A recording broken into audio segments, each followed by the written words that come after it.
Bien, continuamos entonces con nuestra siguiente presentación del licenciado José Alberto Ramírez. Nuestra compañera Ixis nos presentará y seguiremos la misma dinámica.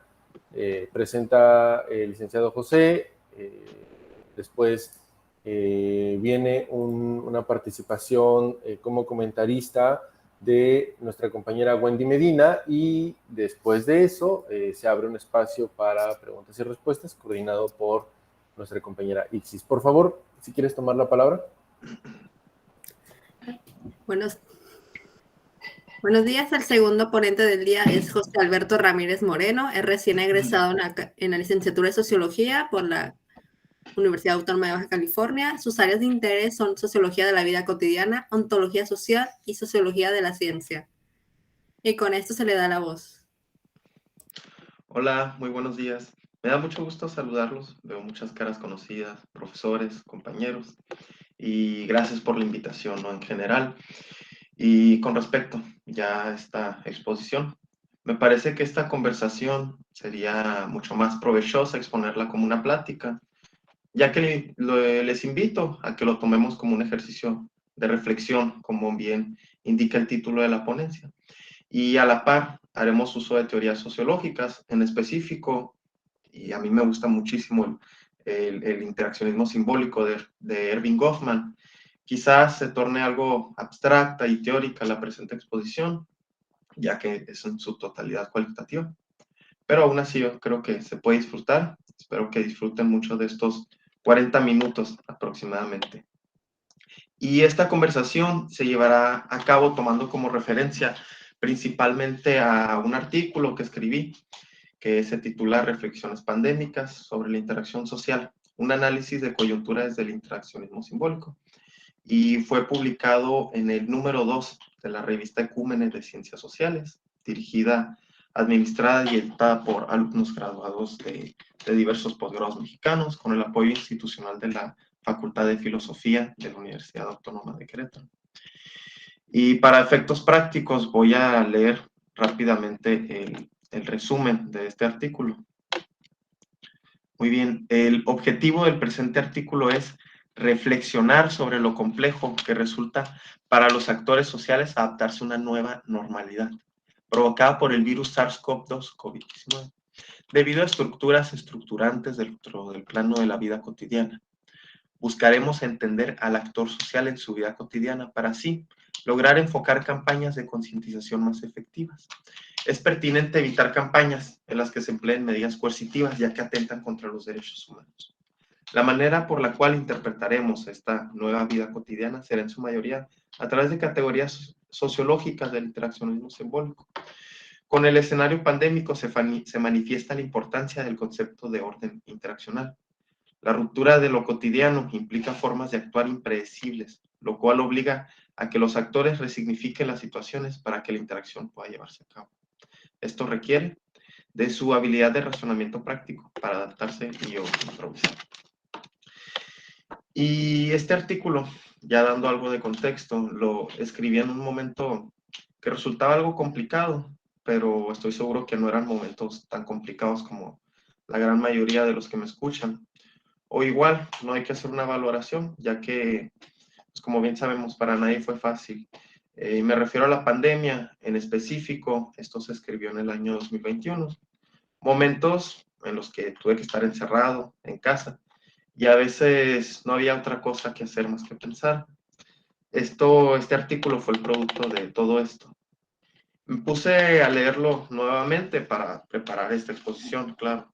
Y definitivamente hay muchas cosas que no me agradan, pero pues, me parece lo más natural y a su vez lo más provechoso, ya que para pensar algo en profundidad, ya a detalle, hay que hacerlo desde adentro y desde afuera de la problemática.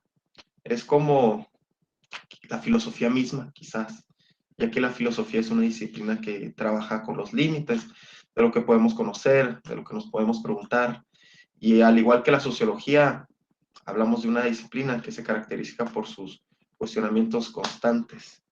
Bourdieu diría, y cito, que la sociología es en plenitud una ciencia, pero sí una ciencia difícil, al contrario de las ciencias consideradas puras, pues ella es por excelencia la ciencia que se sospecha de no serlo.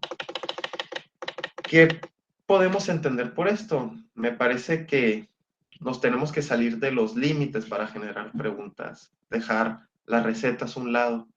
No hacerlo supondría hacer las cosas de forma ingenua, ya que todo se contestaría con las lógicas del propio campo, juego, escenario, como lo querramos llamar. Es así que para filosofar o cuestionarnos sobre algo hay que hacerlo. Y parafraseo a un escritor, filósofo y divulgador, Darío Strauss-Reiber, hay que filosofar con una pata adentro de lo que estudiamos y una afuera, porque si lo hacemos todo dentro de un campo, se vuelve religión, y si lo hacemos completamente desde afuera, pues es hablar de nada, es ignorar sobre lo que queremos hablar. Y por supuesto, ya regresando un poquito, aterrizando lo del COVID, podríamos hablar de lo urgente con respecto al COVID, y es lo que vemos en las noticias diariamente, lo sanitario, lo político, lo económico. Y con respecto a esto pensé en José Mujica, un expresidente uruguayo. Nos menciona que siempre solemos hablar de lo económico, y cito de él de un documental que se llama Humans. El hombre moderno anda siempre apurado, porque si la economía no crece es una tragedia.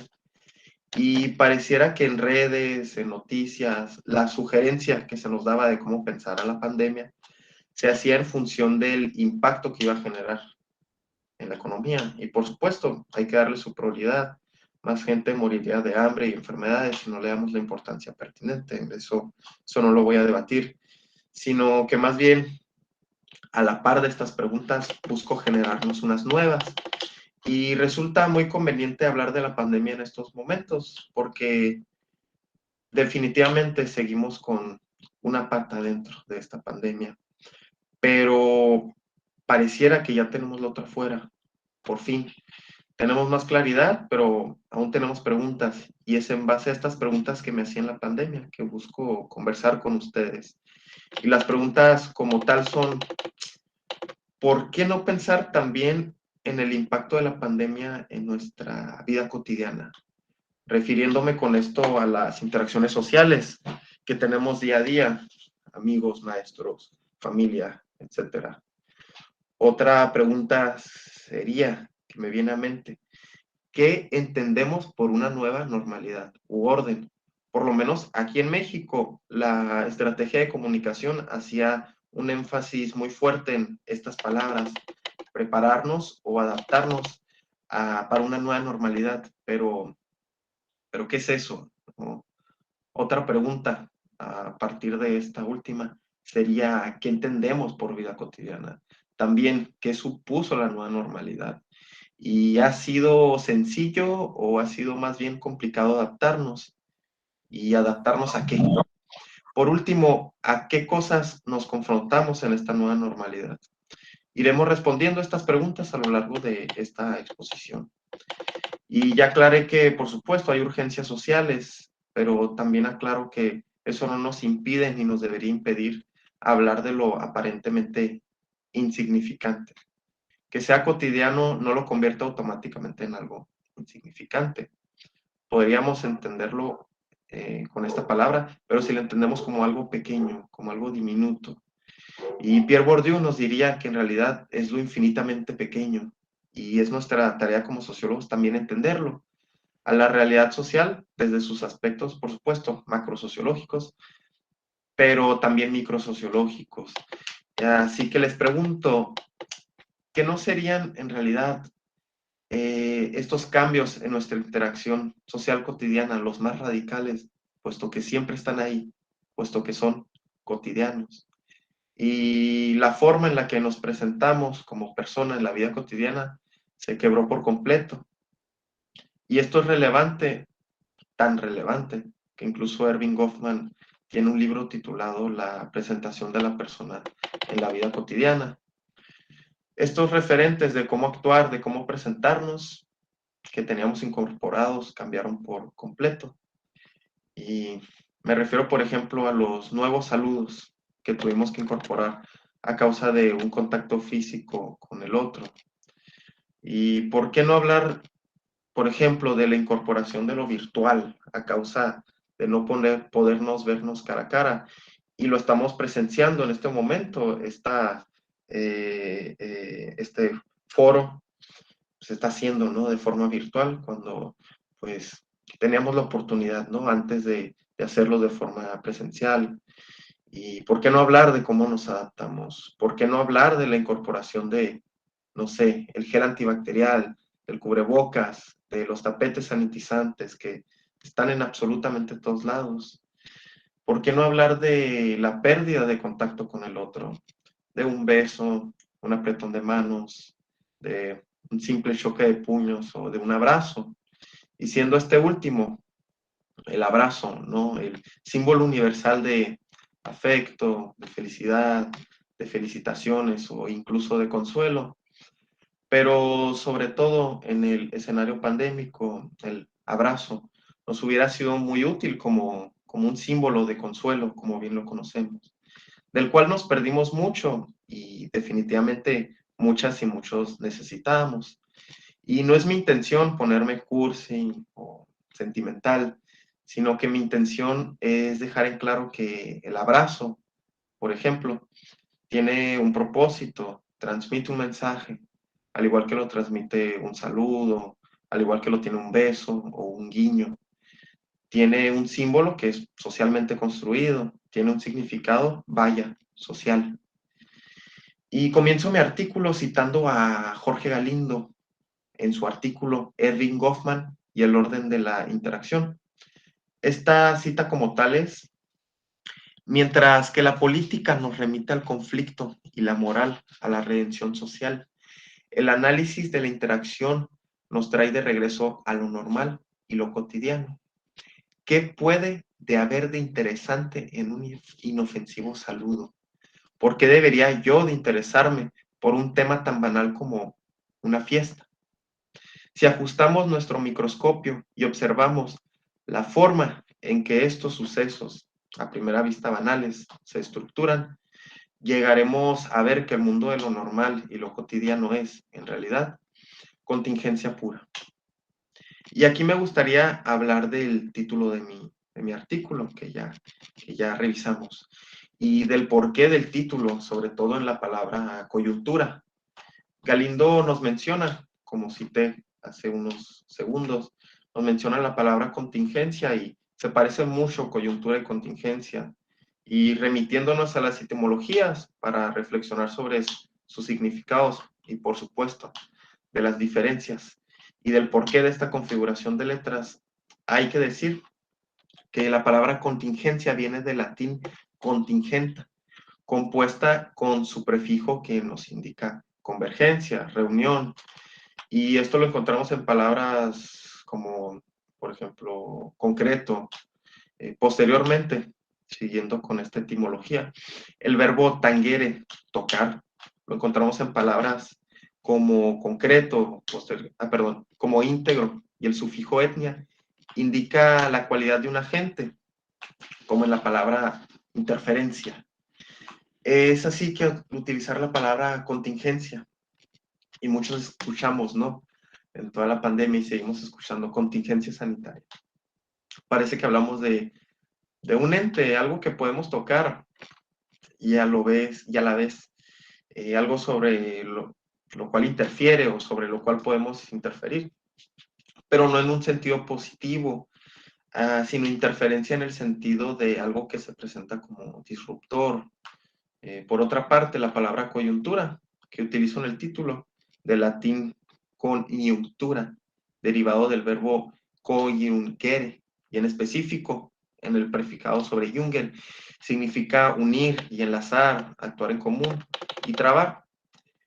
Con esta palabra me parece que la interferencia se nos presenta también, interferencia, pero de forma positiva, por supuesto, disruptora, porque en el fondo interfiere, pero que al final es una interferencia que se logra adaptar, que logra reestructurar algo, no lo quiebra por completo, no lo rompe.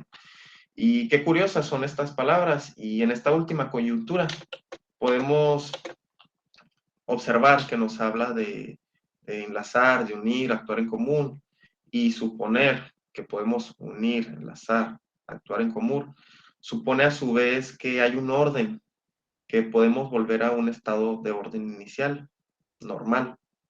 ¿Y qué orden sería este? La palabra orden supone un problema en sí misma si la tomamos a la ligera, porque, como por ejemplo, cuando escribía esto se me venía a la mente la idea de progreso, ¿no? Alguien hará el señalamiento pertinente y dirá, ok, orden, progreso, pero ¿progreso hacia dónde? ¿O progreso para quién? O resumiendo estas dos preguntas, ¿qué entiendes por progreso? Por lo tanto, ahí podríamos preguntarnos, ¿qué entiendes por orden? Y este tipo de palabras son imprecisas, etnocentristas. Suponer que hay un orden es preguntarnos qué entendemos por esto. Y por supuesto, sé que alguien se notará o haría el señalamiento de que suponer que la realidad social opera bajo un orden es hablar un tanto o en su totalidad en términos epistémicos de propuestas estructuralistas. Y uno de los tantos sociólogos que categorizan a Goffman dentro de las propuestas estructuralistas es George Ritzer, por mencionar un ejemplo, ¿no? Y puede que esto no agrade y se utiliza la palabra estructuralista o positivista como peyorativo y sin ánimo de serlo, por lo menos no en su totalidad. Yo respondería a esta crítica tan puntual que se me podría hacer, que el sociólogo Jeffrey Alexander en su libro, Las teorías sociológicas desde la Segunda Guerra Mundial, cito, nos dice que todo sociólogo es sociólogo porque cree, tiene claro que existe cierta forma de ordenar la realidad social, que puede ser trabajada mediante técnicas y métodos. Curiosísimo que nos hable Jeffrey Alexander también de orden, nos menciona la palabra. Y definitivamente no me quiero posicionar, como menciono, de lleno en la tradición estructuralista. Es más complejo, pero no alcanza el tiempo. Así que para fines prácticos nos atendremos, ¿no?, a estas propuestas. Pero qué útil resulta ser, ¿no? Y continuando con este paradigma, y a su vez curioso, pero no casual, ya que retomaré la palabra coyuntura. En historiografía está muy presente, se utiliza este término. Y en este contexto lo podemos interpretar a la pandemia coyuntural como lo que desaparece por un periodo de tiempo muy corto. Por lo tanto, lo estructural sería aquello que se queda, aquello que no vemos, pero que determina el devenir, ¿no? Y aquí tenemos un pequeño guiño a Fernando Brudel con estos conceptos de duración intermedia, larga y por supuesto el concepto de coyuntura. Y siguiendo con esto, podemos decir que la pandemia fue coyuntural, o sea, como algo que va a pasar, que por lo tanto terminará siendo coyuntural, o más bien sería estructural, hablando en términos sociales. Y más preguntas, ¿qué tan profundos pudiéramos decir que fueron los cambios sociales que provocó en lo cotidiano? Y definitivamente hablamos de coyuntura hasta cierto punto, porque este contacto cotidiano con el otro, que podamos salir, que podamos abrazar, interactuar en general y hacer uso de todas estas prácticas que utilizábamos antes de la pandemia, pues está regresando, lo estamos volviendo a hacer. Así que me agrada hablar de la pandemia como un acontecimiento coyuntural. La gran mayoría estará de acuerdo. Muchos ya estamos nuevamente afuera con nuestra vida normal. O quizás solo lo sentimos de esta manera, porque quisiera preguntarles, y van a decir que qué preguntón soy, ¿no? Ya que van muchas preguntas, pero es que al fin y al cabo son reflexiones. El cubrebocas, por ejemplo, ¿vino para quedarse? ¿Seguiremos viendo el gel antibacterial por todos lados, de forma diaria, forma cotidiana? ¿Será acaso que esta nueva utilería nos recordará día a día esta tragedia a nivel mundial? ¿Nos seguiremos saludando de beso después de lo que pasó? ¿Seguiremos tomando una sana distancia, como si siguiéramos sospechando del otro, sospechando de su salud. Y si tenemos tantos recordatorios de lo ocurrido, ¿de verdad podemos hablar de coyuntura, de algo que sucedió, o más bien de algo que vino para quedarse de cierta forma? También estructural, ¿no? Ya hablaríamos de estructural si vino para quedarse y generó un cambio. Y hablo, por supuesto, de los que nos tratamos de adaptar, pero hay que voltear a ver a los que no. Y por supuesto, hay que entenderlos, no revictimizarlos, porque yo veo que hay quienes al no poder adaptarse a las a las nuevas dinámicas de la vida cotidiana, de esta nueva interacción social, hacen caso omiso de las medidas sanitarias y no hacen uso del cubrebocas, del gel antibacterial, de una distancia adecuada para interactuar. Y es de esta forma que introduciré una nueva categoría para efectos de la presente exposición y que también está presente en el artículo, donde englobaré al conjunto de instrumentos y herramientas utilizadas para combatir al COVID-19. Esta categoría que yo nombro utilería disruptiva. Pero ¿a qué me refiero con utilería? La sociología de Hoffman se lo conoce como sociología dramatúrgica, una sociología del teatro. Y como en toda obra de teatro hay actores, hay papeles, hay escenarios, y en estos escenarios a su vez hay utilería. Y es deseable que esta utilería sirva como referente para reconocer el escenario y con el escenario guiar nuestra acción social e interacción social. Saber qué hacer, vaya. Y esta utilería, gel antibacterial, guantes, termómetros, tapetes, etcétera, complica la significación de las situaciones. Por eso que le doy esta connotación de es disruptiva, porque no nos ayuda o porque rompe esta ficción social, este teatro, ¿no? En el que estamos inmersos en el día a día. Incluso todos nos dábamos cuenta que incluso se volvían hostiles la presencia de estos últimos. Por ejemplo, que una persona estornudara, tosiera o se acercara mucho, se volvía simplemente como incómodo. La interacción se sentía hostil, desordenada. Y Goffman nos menciona que como actores sociales tenemos recursos para que las interacciones y situaciones sociales se vuelvan más cómodas u ordenadas, como querramos verlo. Nos menciona en su literatura que utilizamos prácticas defensivas y protectivas. Las que más utilizamos son la risa o simplemente ignorar algo.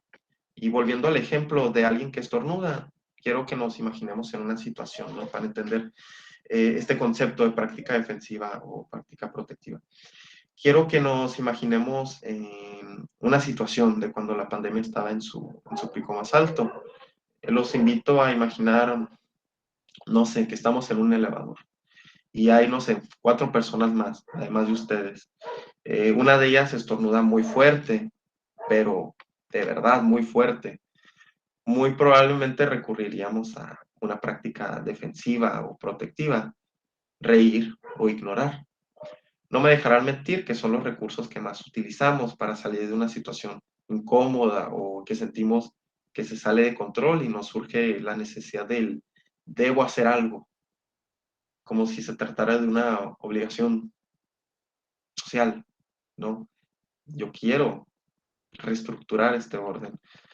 Y otro ejemplo, si alguien desconocido, se me ocurre, estamos caminando y alguien desconocido que está a una distancia algo lejana, se cae al piso, probablemente lo ignoremos en dado caso de que la persona que se cayó haya decidido ignorarlo también, para hacer como si nada hubiera pasado y que la ficción social, que no es más que una actuación continua, pues se puede llevar a cabo, ¿no? O si es un conocido de mucha confianza, quizás haríamos una broma, preguntaríamos ¿estás bien? Posteriormente sonreiríamos, o etcétera. Esto es en esencia la práctica defensiva o protectiva en Goffman. Y con esto me parece que nos queda más que claro que nos encontramos en un terrible desorden social, hablando en términos microsociológicos y comparándonos con nuestra vida cotidiana antes de la pandemia. Y más ejemplos, y volviendo a la categoría de la utilería disruptiva, el cubrebocas. ¿Qué pasa con él? Lo que sucedía, y todos llegamos a ver que sucedía, es que impide, por ejemplo, el gesto, nos impide la sonrisa, y a veces queríamos hacerla y teníamos el cubrebocas y como que la marcábamos más, como diciendo, mírame, o sea, me estoy riendo, dijiste algo gracioso, me estoy riendo, tengo el cubrebocas, pero nótalo, ¿no? Y llegué a ver incluso comerciales en los que se vendían cubrebocas transparentes. Tengo entendido que parte de estos se crearon con motivo de, para personas que presentaban padecimientos auditivos y que pudieran leer los labios. Pero hay que decirlo, un porcentaje de los que han hecho uso de estos veo que eran por motivos totalmente ajenos a esto.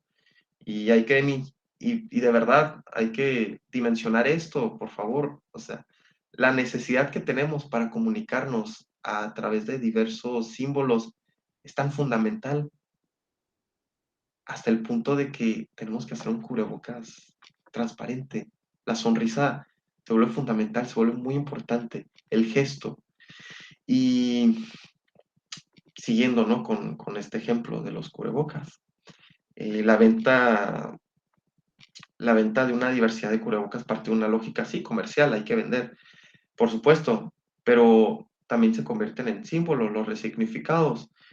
Tenemos cubrebocas de todos los colores, con bordados de tela, con imágenes, con frases, con nuestro color favorito, con nuestro personaje animado, con un actor, incluso como vemos en la presente diapositiva, y eso está gracioso, con luces. Es impresionante el absurdo al que podemos llegar. Pero, por supuesto, tiene un sentido. Y,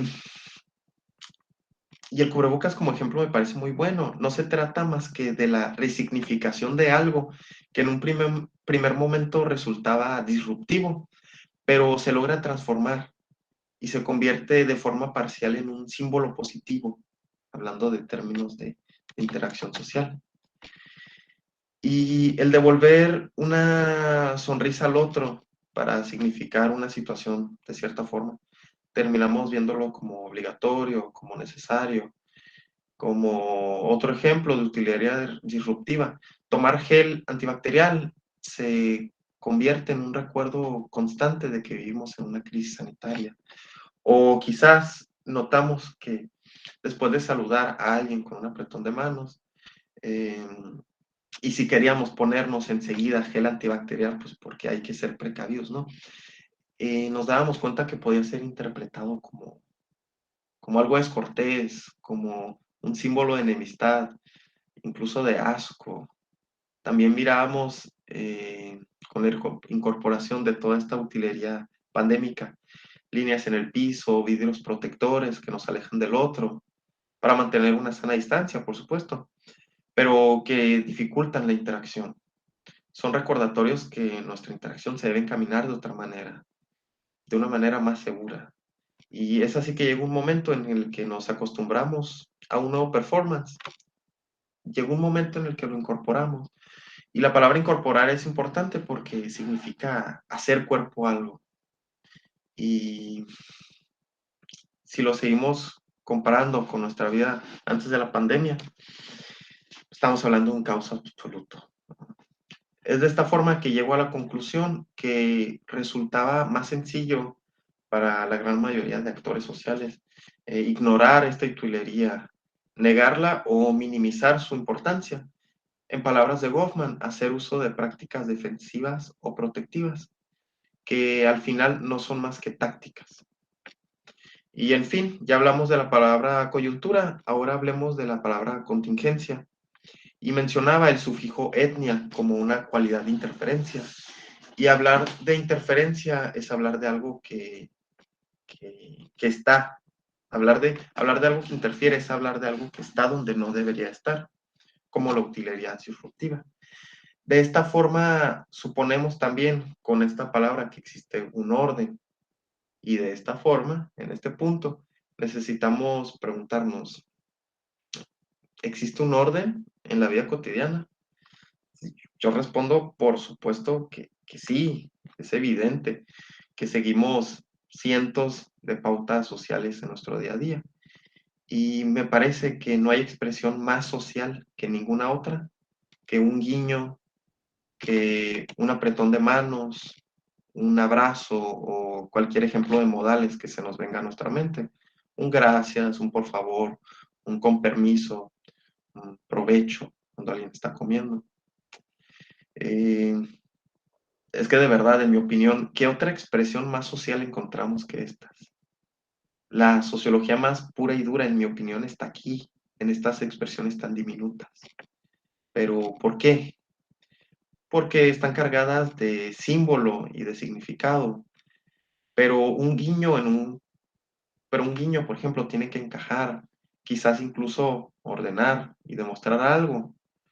Para profundizar en las implicaciones que puede tener un simple guiño, podemos consultar, y recomiendo, el libro de la interpretación de las culturas de Clifford Geertz.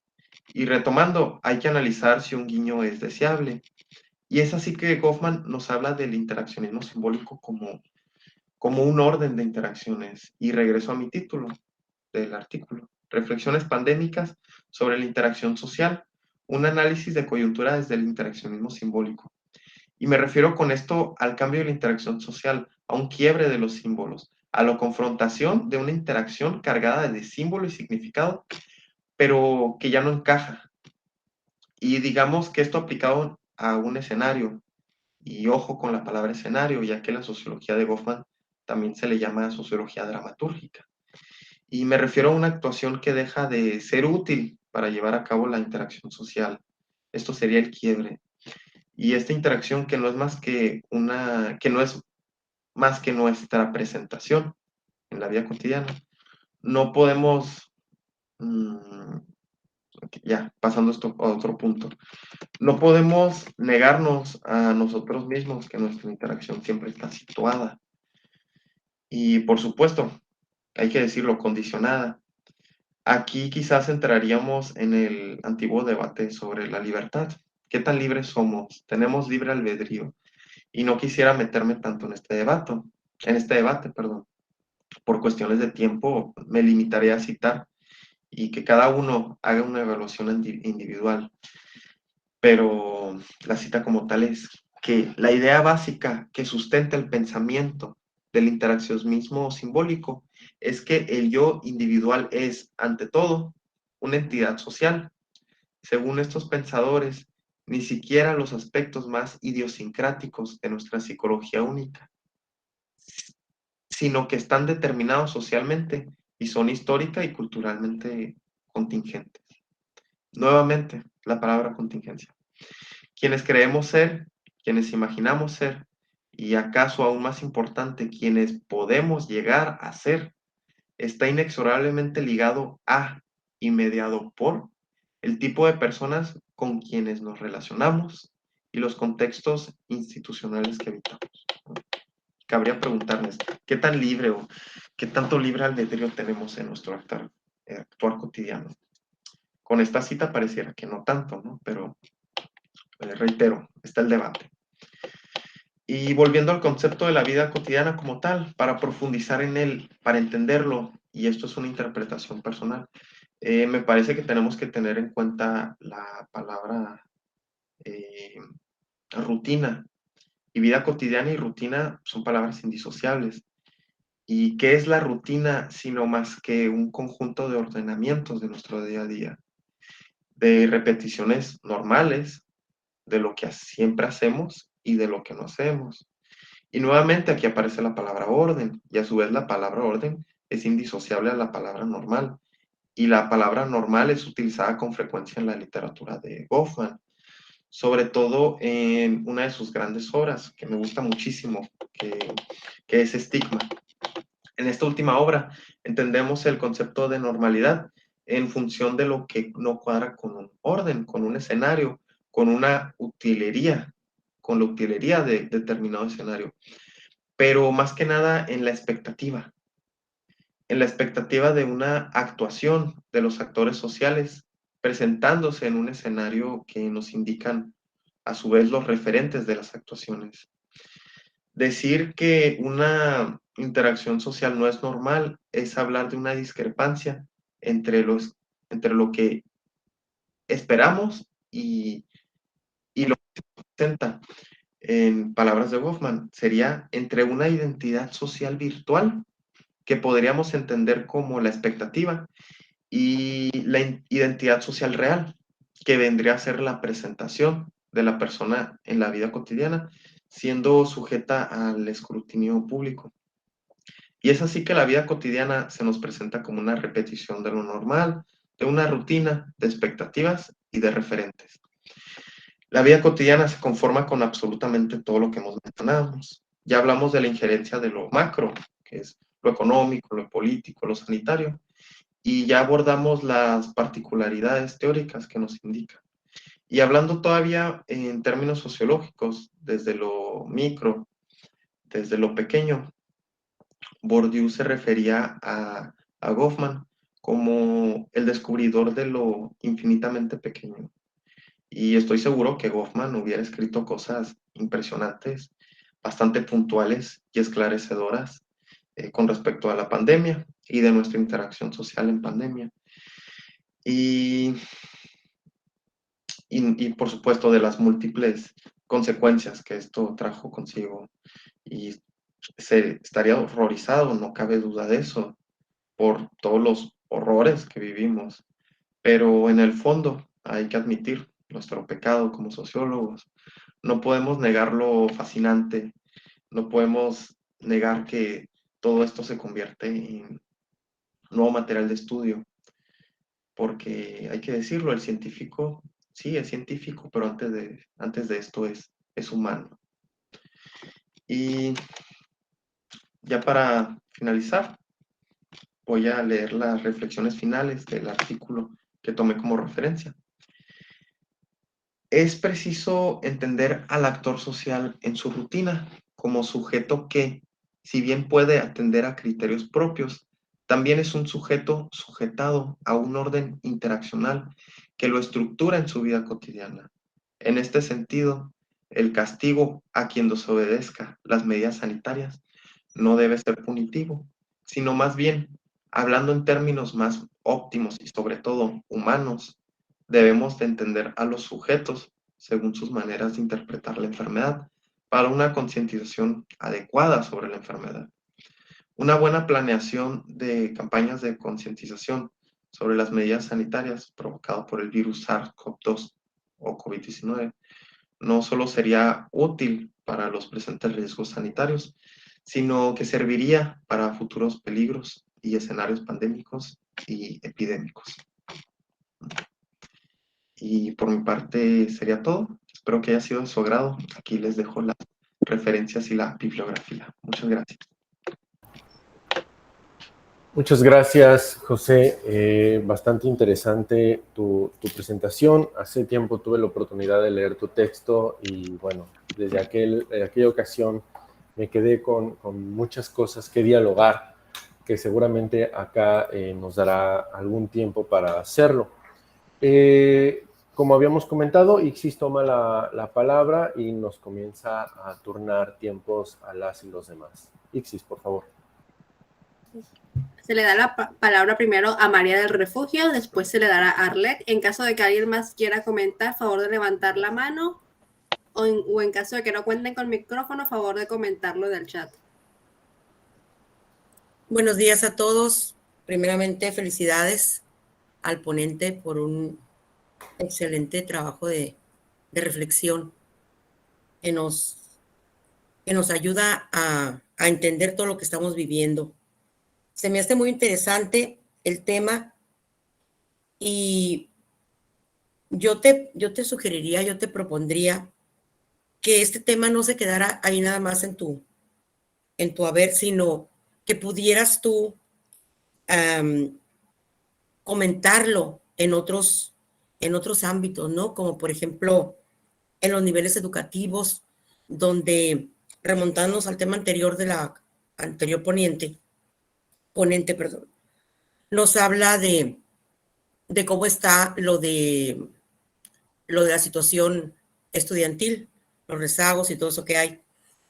mucho de esto, tema que tú estás mencionando, también le pega, le afecta a todo eso que estamos viviendo, ¿no? Y más ahorita con esta nueva normalidad que todos estamos tratando de aceptar. Yo siento que este tema tuyo, a lo mejor debieron tratarlo en todos los niveles, ¿no? Educativos, institucionales, antes de iniciar las nuevas labores, porque como de veras se nos ha hecho difícil enfrentarnos, ¿no? Te felicito por el trabajo, muy interesante. Ojalá que no se quede ahí, que lo puedas replicar en otros espacios. Muchas gracias. Sí, muchísimas gracias. Definitivamente tengo que extrapolarlo y es pertinente siempre hablar de vida cotidiana porque, por supuesto, siempre está ahí.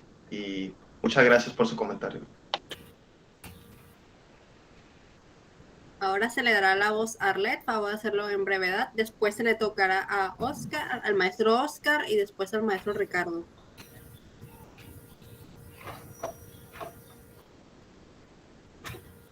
Hola, ¿qué tal? Muy buenas tardes.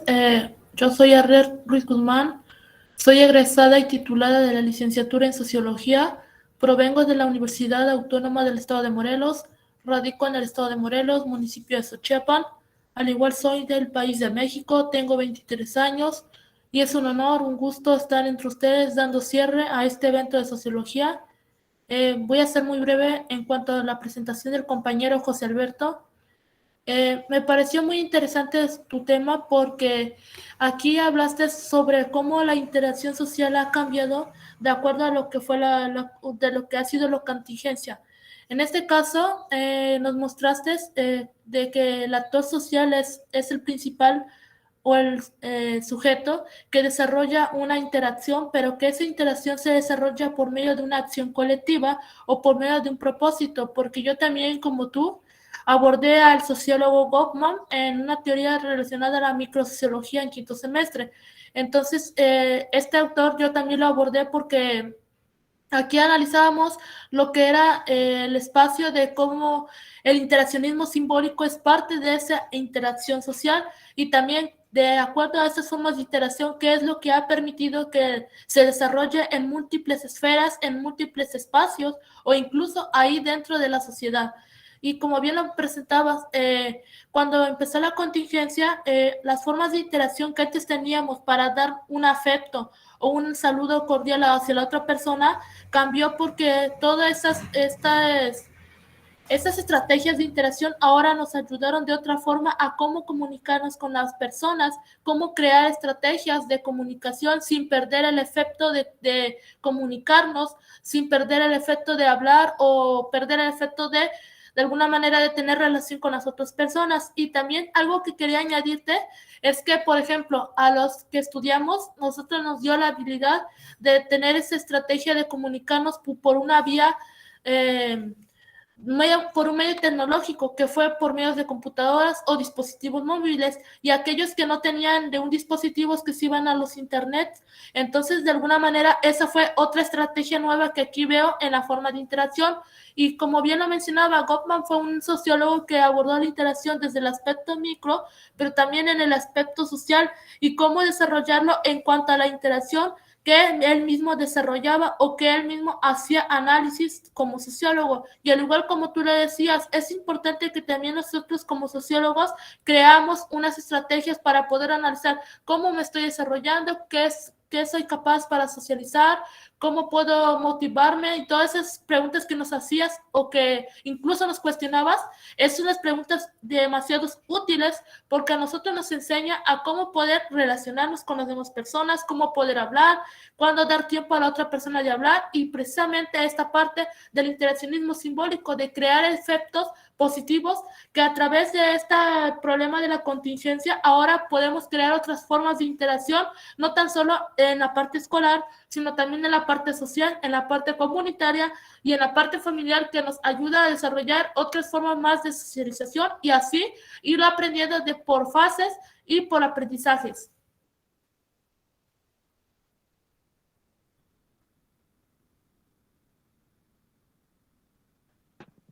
Gracias, Arlet. Ixis. Ahora se le toca la voz al maestro Oscar. Gracias, sí. Perdón, Eh, una disculpa, Oscar, Ricardo, Ixis, me parece que no estamos contemplando la participación de Wendy Medina como comentarista a la exposición de Alberto. No sé si después de Oscar le damos la palabra a Wendy. ¿Están de acuerdo? Por mí, adelante, Wendy, por favor. Adelante. Sí, por favor. Sí, hola, buenos días. Ok, sí, para agregar solamente mis comentarios, gracias, José, compañero, por tu reflexión. Me pareció muy interesante, digo, es un tema que nos tocó vivirlos a todos ahora durante ese tiempo de pandemia y ahora, ¿no? Que como mencionas, ya estamos un poquito fuera, pero igual me gustaría mencionar, pues, los cambios que surgieron durante esta pandemia, sin duda. Es un tema sensible y hasta un poco frágil, ¿no? Por así decirlo. Todos tuvimos que dejar algunas prácticas y adoptar muchas otras durante este tiempo. Y esto sin duda cambió por completo nuestras vidas cotidianas, como lo mencionabas. Para algunos facilitó sus actividades diarias, como eran el trabajo, pero para otros lo dificultó porque, bueno, me tocó pasar mi último año de universidad cursándolo en línea y sí fue un tanto difícil, más que nada para nuestras carreras. Creo que el debate es algo que nutre mucho la carrera y pues ahora en línea fue un poco difícil llevar esta parte. Para muchos otros también significó pues un declive de emociones también que llevó al incremento de los índices de personas con depresión, por mencionar solamente un problema. Igual el ser humano y en particular el mexicano, como mencionaba, somos una sociedad muy emocional, muy fraternalista, que busca siempre el contacto. No en todos los países podemos encontrar que quieran llegar a darte un abrazo, saludarte de mano y todas las emociones que vivimos día a día. Y esto, pues tuvimos que aprender a leer las miradas, tanto de felicidad como tristeza, entre otros sentimientos, y aprender a comunicarnos de otra manera con nosotros mismos y con nuestros alrededores. Igual la manera en que tuvimos que ponernos límites, a muchos puede ser que les haya gustado, a muchos otros no nos gustó tanto, ¿no? Pero igual, como mencionas, estar en pandemia nos costó mucho, pero igual creo que nos está costando más volver a la normalidad, volver a adoptar nuestras prácticas de antes, como mencionabas, lo del gel, como ahora ya nos parece a lo mejor un poco una falta de respeto saludar y querer ponerte gel inmediatamente. Sí, me parece muy interesante tu tema y muchas gracias por compartirlo con nosotros. Serían todos mis comentarios a agregar. Gracias.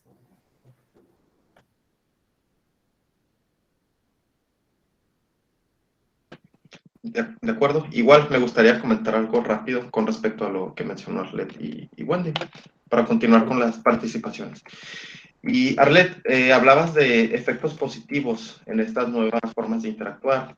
Y es justamente a donde pretendo quizás llevar la reflexión, porque al entender cómo funciona, cómo opera la interacción social, de qué se compone y remitiéndonos a las génesis de esto y también entender de cómo comunica la acción social, es que solo así vamos a entender las consecuencias del cambio, ¿no? Si entendemos cómo se da la acción, bueno, vamos a entender qué va a pasar cuando tengamos que cambiarla. Y Goffman nos habla de un concepto muy importante, que nos habla de resignificación, que es justamente adaptar una acción que tenía un significado, pero en otro escenario, pues, ¿qué se hace? Se resignifica, ¿no? Y entendiendo cómo la gente interpreta el mundo, es que podemos generar un cambio en los sujetos. Y por supuesto hay que entender al sujeto. A mí me parece muy lógico, pero sobre todo humano, entender que para generar un cambio y entender, pues claro, estudiamos ciencias sociales, pero también no hay que dejar de lado lo humano.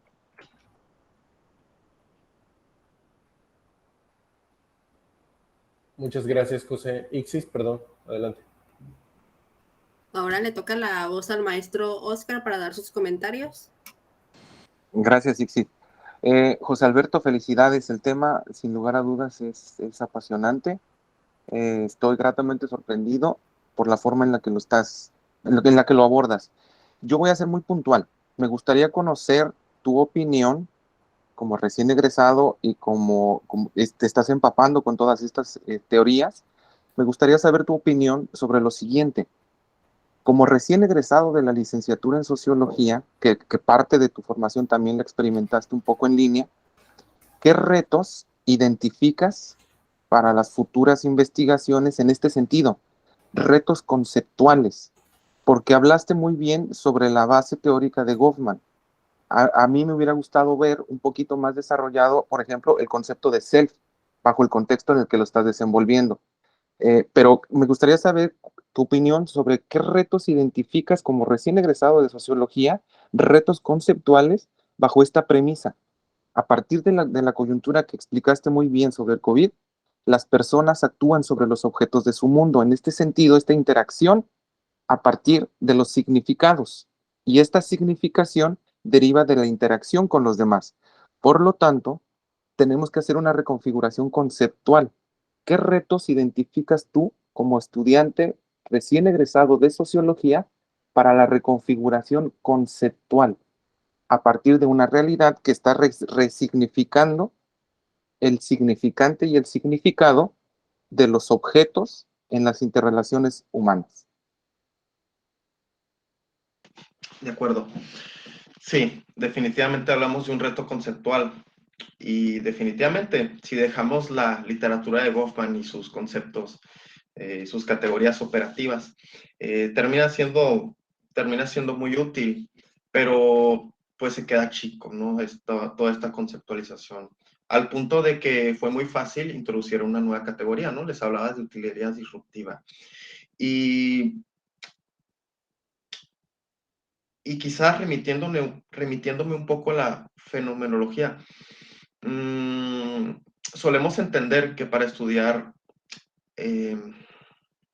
cómo un individuo se genera sentido, cómo un individuo interpreta el mundo, es muy ingenuo pensar de que simplemente hay un sujeto que está ahí, que mira una cosa, sujeto cognoscente, y la cosa que se conoce como tal, un ente.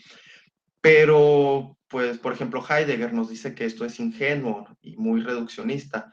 Hay que verlo a la fenomenología como un estudio de la relación entre un sujeto y los objetos, porque la forma en la que yo veo, por ejemplo, una roca, yo la persona que conozco y mira la roca, va a ser diferente del concepto de usted, porque mi relación con ese objeto es distinta a la de usted. Por lo tanto, hay que hacer una fenomenología en el sentido en el que hay que ver cuáles son los significados individuales de las cosas. Y esto aplicado, decía un ejemplo muy burdo hacia la roca, pero oye, hay que ver cuál es tu significado con respecto a, no sé, y yéndonos a lo cotidiano, a ir a una fiesta. Hay que ver la interacción social en términos de, vamos a estudiar cuál es tu significado de A con B, pero verla desde el aspecto de cómo era antes de la pandemia y cómo fue después, para entenderla de su forma integral, ver cuál era el significado previo y ver cómo se transformó y ver la síntesis de esto, ver, o sea, explicarlo desde el significado previo que tenía. Creo que ya me logré explicar. Si no es así, me gustaría que pues se me hiciera otra pregunta, ¿no? Si es necesaria. Sí, sí, sí, muchas gracias. Muchas gracias. Aquí nada más lo único que haría falta sería meter el elemento de la realidad virtual o la realidad tangible. Pero gracias por la respuesta. Felicidades nuevamente. Quedan 10 minutos, pero voy a leer los comentarios del chat. Paola Carmina comenta: José Alberto, interesante tema. ¿Cómo crees que afectan estos cambios de la interacción de la vida cotidiana en elementos macrosociales como la cohesión, organización y solidaridad social?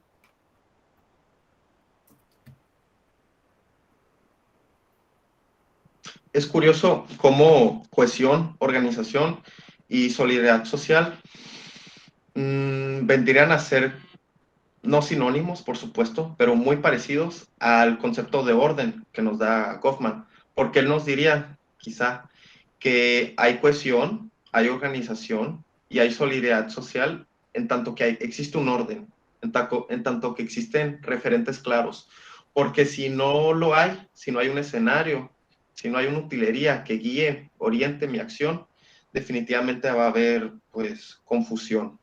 Y hablaba, ¿no?, de la expectativa de lo virtual y de la expectativa virtual y real, que no es más que la confrontación de lo que yo espero con lo que se da, con lo que veo.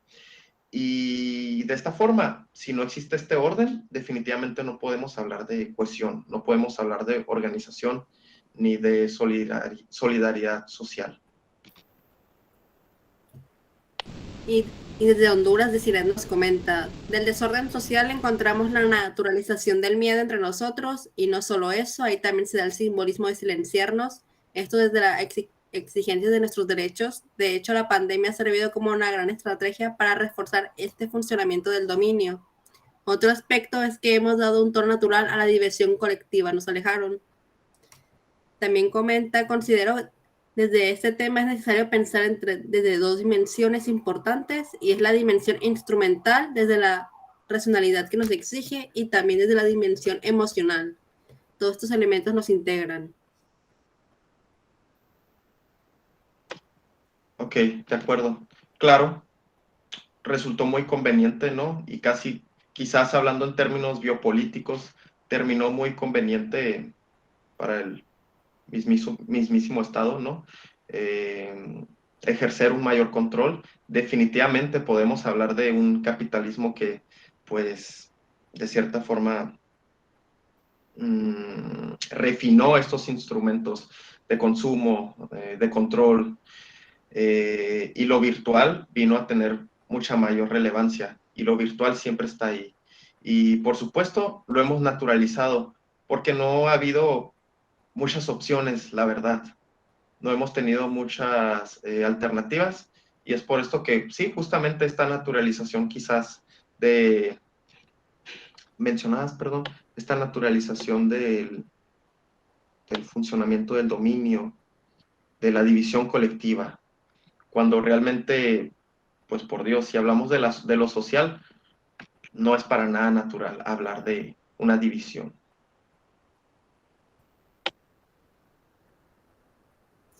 Si alguien más tiene algo que comentar, por favor levante la mano ahorita. En la brevedad solamente quedan 7 minutos. Le damos la voz al maestro Ricardo. José, muchas gracias por tu presentación. Me parece que el uso que haces de los referentes teóricos, en este caso de Goffman, es bastante habilidoso. Es muy fructífero escucharte y escuchar el tipo de interpretaciones que realizas. Cuando en el funeral de Goffman, Bourdieu decía que Goffman era el entomólogo de las ciencias sociales, porque fue de los primeros en ver cosas donde nadie más quería voltear a ver.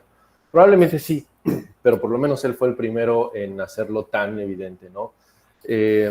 Y hasta la fecha seguimos utilizando muchísimo a Goffman por la capacidad que tiene de explorar distintos fenómenos. Me hiciste recordar análisis ritualístico, por ejemplo, ¿no? Como bien decías, han cambiado nuestros rituales de manera muy interesante. También hemos sido parte de nuevos procesos de resignificación corporal. Me gustó mucho la propuesta que haces, muy concreta sobre utilidad disruptiva. Yo pensé en el análisis de las ornamentas sociales, pero creo que justo tu propuesta es muy creativa en ese sentido. Estaría muy bueno que nos pasaras el link en el chat de tu texto para poderlo socializar, para que quienes están por acá puedan consultarlo. Sería bastante enriquecedor. Yo creo que en otro momento tendré la oportunidad de dialogar contigo y de hablar más. Me ahorraré ahora los comentarios, pero sí, que nos puedas socializar tu trabajo será algo bastante bueno. Ya nos puso por acá el link, por favor, si pueden pasar a consultarlo, será muy bueno. Pues yo te agradezco, José, te agradezco muchísimo, agradezco también a Wendy los comentarios, a Wendy Medina. Sin duda alguna, el trabajo de socialización de las investigaciones de nuestras egresadas, egresados y egresades es algo que ayuda y que ayuda bastante y que visibiliza la calidad de reflexiones y de investigaciones que están realizando nuestros estudiantes. Bien, no sé si hay algún comentario con el que tú quieras cerrar, José, algo que te gustaría agregar. No, pues realmente mi comentario solo sería de agradecimiento. Agradezco mucho la invitación y definitivamente es un tema del que me gusta mucho hablar y no siempre tenemos la oportunidad, ¿no?, de hablar como sociólogos y mucho menos a sociólogos. Así que estoy muy contento de estar aquí y espero que haya sido de su agrado esta exposición. Muchas gracias, José. Muchas gracias. Ixis, entonces, no sé si quieras irnos introduciendo a la siguiente parte en lo que se... Igual, Ricardo, si me permite, igual de voy acuerdo. a terminar la grabación y voy a continuar la otra, si me permite. Sí,